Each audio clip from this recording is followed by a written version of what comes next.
girl is just, I mean, if you did a top 10, in my opinion, there is no doubt people would be putting Elsa at number 1, or at least close to it. I know, and I'll tell you honestly, if I do a top 10 Disney princesses, I put Elsa at number 1, and this has come from someone that is a fan of Jasmine's. Is a fan of Jasmine and Ariel. Yeah. Jasmine is one of my other favorite Disney princesses, and just like Elsa, is basically one of the more attractive ones they've done. And again, this is nothing against the designs they've given Ariel, Belle, nothing like that. Esmeralda, you name it. Nothing against those designs. But holy smokes. You know what I'm saying? You know what I'm saying? It's stuff like that.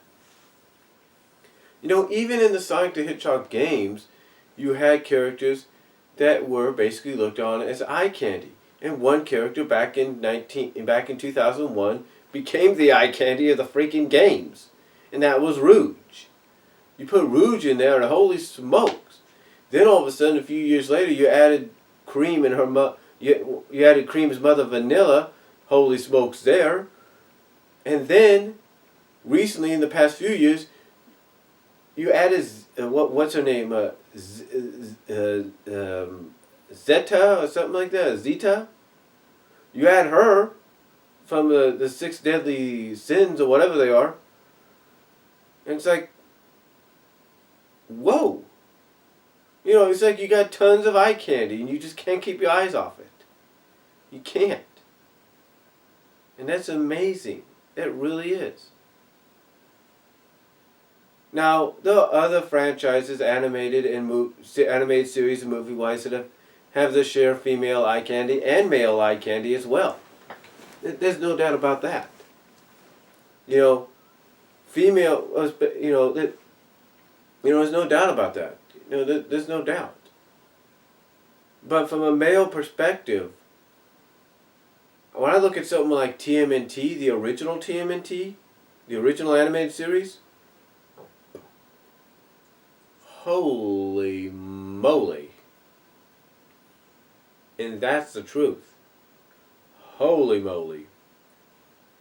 I mean, if April's Fool's Day didn't establish the fact that Fred Wolf, when they created this version of the Turtles, this first animated series, didn't make April attractive enough, April's Fool's Day was definitely saying, hey, you thought April was eye candy before, check this out. It's like, wow. And it's like you didn't even do anything wrong with April here. It's like, temporarily mutate her into a cat woman. Nothing wrong there, still eye candy. Mutate her into a fish woman. Nothing wrong there, still eye candy. It's like, mutate her into a freaking wasp queen. Nothing wrong there, still eye candy. It's like, holy smokes. It's like, what else do you have to do? Seriously. Seriously, what else do you have to do? I mean, I could go on and on about other eye candy like characters from a I mean, I could go on and on about other female eye candy characters that we see in movies and in shows. I mean, heck, I'll give you one that I showed you earlier in my package opening. Rogue from the 1990s X-Men show. Yeah. You talk about a female character that's eye candy. Yes, Storm was beautiful, no doubt about it. Even more beautiful with Halle Berry playing her in the movies. Jean Grey, attractive, no doubt. But when you had Rogue come on, the 1990s animated Rogue, despite the animated changes, or animated design changes in the final season, whoa. I mean, damn. And the way they had her talk sometimes sweetly and stuff, and holy smokes. I mean, I don't think I could say any more than that. I really can't. It's, and there's been other shows, even in the past and the present, There's a franchise, past and present, that's doing this too. Past and present. And that is Scooby-Doo. Hello? We had two eye candy characters.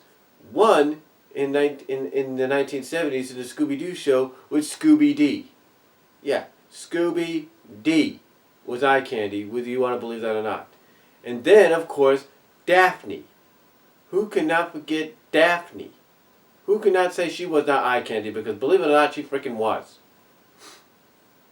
You know, and like I said, and of course, Disney had their share as well in the Disney afternoon shows. You know, you had Gandra Dee from DuckTales. You had Gadget when she'd go femme fatale, Alwise, and you know, and just herself. You know, femme fatale wise, and Double O Chipmunk, or Mind Your Cheese and Q's, or even just as herself. Holy smokes! Sometimes, you know. Holy smokes! And then Rebecca Cunningham from Tailspin, eye candy, yes. Take a look at, what was it? Bringing Down Babyface episode. Whew, that's eye candy, no doubt about that. Morgana, Darkwing Duck, yikes. Max's cousin Debbie in Goof Troop. Roxanne in Goofy Movie. And then, like I said earlier, Fawn in Bonkers and Miranda in Bonkers. It's like Elisa, if you want to look at it that way. Holy smokes. Mallory from Mighty Ducks. It's like the list could go on. Two-Tone, like I mentioned earlier, from 101 Dalmatians. Like I said, the list could go on. And even Mira from Buzz Lightyear of Star Command. List could go on of the eye candy that was provided at times that young men, whether they're younger than me, my age, teens or whatever, would look at and say, whoa, why am I, and they would ask themselves, why am I so attracted to a fictional female character of animation? Why? It's because of the fact that they were drawn that way. They were drawn to get your attention. They were drawn to be the eye candy that makes you stop for a moment and pay attention to that movie or that show. Again, that is why Rarity was drawn the way she was. To make you watch that show. The same with Sally. She was drawn that way to make you watch that show. Same with Bunny and all that. Heck, my Valentine in Yu-Gi-Oh! Was drawn that way. I mean, again, what more has to be said? What more? Ninjara in the comics of Teenage Mutant Ninja Turtles, Archie comics, was drawn that way in a certain time, at certain times. You know, same with this one character that's there right now, sort of in the IDW ones, that female wolf or whatever she is. She's kind of got that eye candy thing going in a sense. It's like you cannot, you know, turn around and not see something like that. You can't. It's like you cannot tune into one movie, animated movie, or animated show and not see some kind of character, female character from the male perspective, from a male's perspective.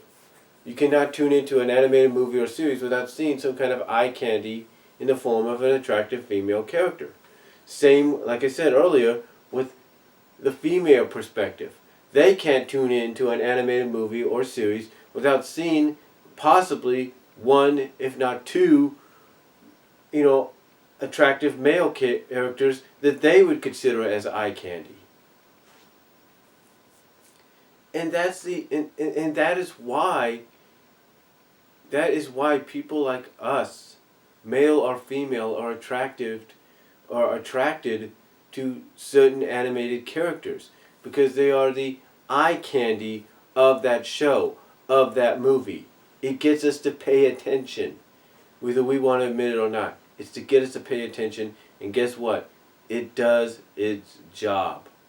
We may not like it, but guess what? In the end, it works. So, that's all I'm going to say, folks. I know it might have been a strange video to talk about, but you know what? When one thinks about it, in a sense, it kind of makes sense when you think about it. So let me know what you guys think down below. Comment if you like. Talk to y'all later.